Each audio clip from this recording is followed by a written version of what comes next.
Hi, I'm Chris, and I'm here to ask you a simple question. If you only had one moment, were you rich? Were you healthy? No, because I need to do something first before I assume to be it, right? That's the thing you're doing right now. That is where you are at on your manifestation journey. I'm almost there. I've been studying this for 20 years. I need to do this to get money, to get a relationship. I need more exercises, more videos. But listen to the question, if you only had one moment. Because that's all you have. In the face of assumption, you only have this moment.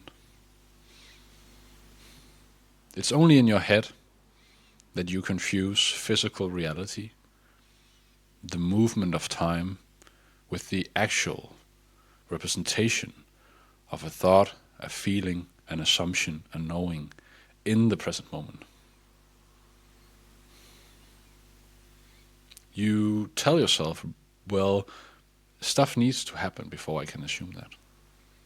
And then you will go on, live your life, and you will continuously look for evidence so you can assume what will then happen in your life.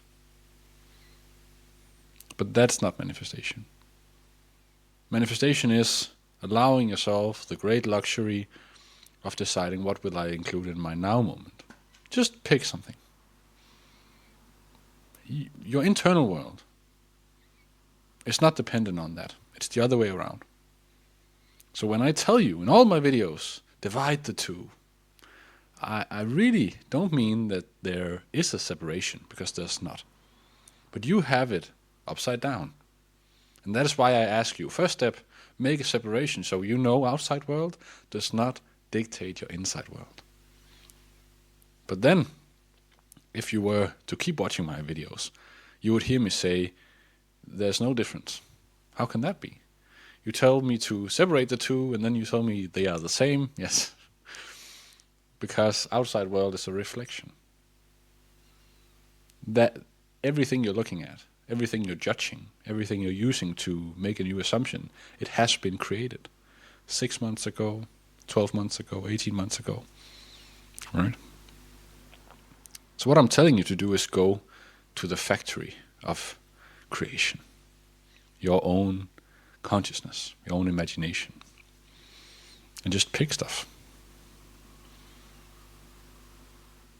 Some of you will have like this little devil on the shoulder telling you, you can't tell yourself that.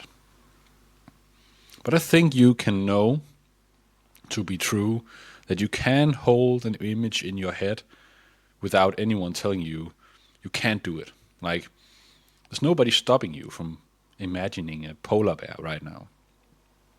Well, right? So, and that's why people often succeed in manifesting small stuff, because there's no resistance to it. So, why is there resistance to imagining being a millionaire, or being healthy, or being in a loving relationship? Because you are talking to yourself in a negative way, pulling feedback from external world and say, that I can't imagine yet. But yes, you can. It's the same thing. And it's that resistance that is putting your manifestation into the future. Right? I've heard it from clients. We start small, some of us. I've heard it from you guys on YouTube.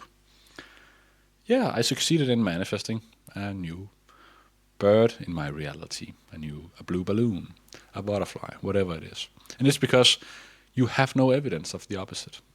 It would make, like, there's zero resistance. You put it in imagination at night, and it is in your reality. You don't even have to put it in imagination. Just put it in assumption. Say a sentence, today I'm going to see this. Say a thing that you don't normally see, but you have no resistance to it. Because the moment you start looking for it, you have resistance for it, right?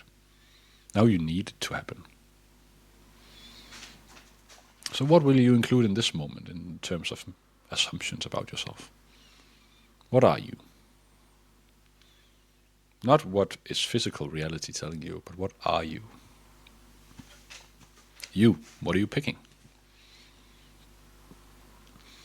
And when you stick to that assumption for long enough, your world changes. And that's what I'm here for. And if you would like my coaching, link is in the bio. Yes, I think that's it. Get out of here.